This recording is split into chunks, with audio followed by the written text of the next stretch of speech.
What world does that make sense in? That makes absolutely no sense. On Friday, when most of us are just gearing up for the weekend, no big deal, well, Governor Jay Inslee's office put out a press release that is quite a big deal. They announced that they will not be moving forward with their plan to mandate boosters of certain state employees. The governor's press release says Inslee issues updated directive regarding COVID-19 vaccination standards for state employees. The press release states that the updated directive reflects feedback and recommendations from state employees and labor partners to pursue options for offering incentives for COVID-19 boosters instead of making them a requirement. So since the governor is no longer going to require the boosters, no longer going to mandate the boosters, it would make sense that the governor then would not mandate employees have the original vaccine.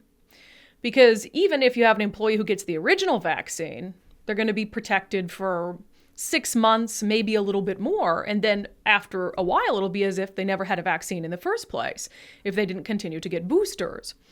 So why then is the governor leaving the initial vaccine mandate in place? The press release states the current requirement that new and current employees be fully vaccinated, meaning the individual has received all doses of the primary series, will remain in place. That makes absolutely no sense. If you're someone who got your vaccine back in October of 2021, when the vaccine mandate first went into place, and you haven't gotten a booster since then, by now your vaccine is probably mostly ineffective. So basically what the governor is saying now is that you had to have had and complied and had a vaccine that will no longer be effective soon in order to be employed with the state.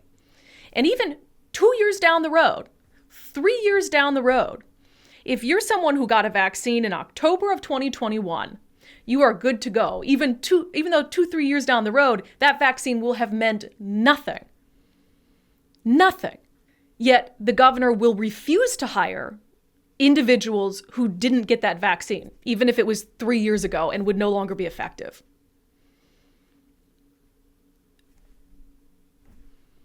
What world does that make sense in? That makes absolutely no sense. So right now, it's just about the principle of the matter. The governor doesn't want people employed with the state who initially refused to get a vaccine, because it doesn't have to do with efficacy. It doesn't have to do with protection. The CDC, again, acknowledges that the initial vaccine wanes over time. That's why they recommend boosters. And studies suggest that about 6 months is when those initial vaccines start to lose their efficacy. So this is just about the governor only wanting people employed with the state who were willing to get the initial vaccine. Has nothing to do with whether those individuals are currently protected in some way, to some degree, against COVID-19.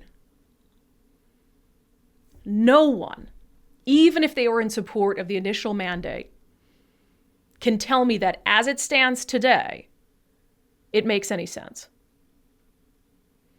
Because the people currently working for the state who got the vaccine, let's say last summer, but never got a booster, they're fine. They can continue to work for the state. But they are no more protected than the people who never got the vaccine in the first place.